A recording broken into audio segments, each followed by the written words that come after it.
The 1960s, an era of freedom, rebellion, and pure style. When rock and roll ruled the airwaves, and cars weren't just machines, they were statements of dreams, power, and independence. This was the decade when the open road became a symbol of everything America stood for: movement, adventure, and possibility. Cars in the 60s were true works of art. Long, elegant lines, massive chrome grilles, and shimmering tail fins turned every model into a masterpiece. Cadillac and Lincoln competed to define luxury on wheels, while the Chevrolet Impala became the king of American highways. Every curve spoke confidence. Every reflection of sunlight on the hood told a story of status and ambition. But as the decade rolled on, a new kind of car began to roar onto the streets: the muscle car. The Ford Mustang, Chevrolet Camaro, and Dodge Charger weren't about elegance. They were about raw power and personality. They brought racing to the everyday driver. Big V8 engines, simple mechanics, and an attitude that said, "Let's go fast." The muscle car captured the spirit of the young and the restless, turning every red light into a moment of adrenaline. Across the Atlantic, Europe was taking a different road.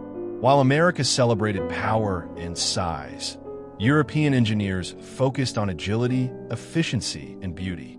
The Mini Cooper ruled the cities. The Volkswagen Beetle became the people's car, and legends like the Ferrari 250 GTO and Aston Martin DB5 defined sophistication and performance.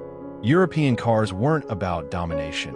They were about connection between driver and machine. The 60s also marked a turning point for technology and safety. Cars were no longer just glamorous. They were becoming smarter. Seat belts started to appear more widely. Power steering made driving smoother, and braking systems became more reliable. For the first time, comfort and safety began to matter almost as much as horsepower. Cars were now woven into the culture. Teenagers cruised under neon lights. Rock bands wrote songs about the open highway, and families packed up for adventures along Route 66. The counterculture turned vans and station wagons into rolling homes, symbols of escape and exploration. Having a car meant freedom, independence, and the promise of something new just beyond the horizon. But by the end of the decade, the world began to change. Rising fuel prices, environmental awareness, and new regulations signaled the end of an era. The massive, gas-hungry machines of the 60s slowly gave way to smaller, more practical cars. Yet even as they disappeared from showrooms, their legacy never faded. The cars of the 1960s were more than steel and chrome. They were emotion, expression, and energy. They carried the hopes of a generation that believed the future was wide open and the road was endless.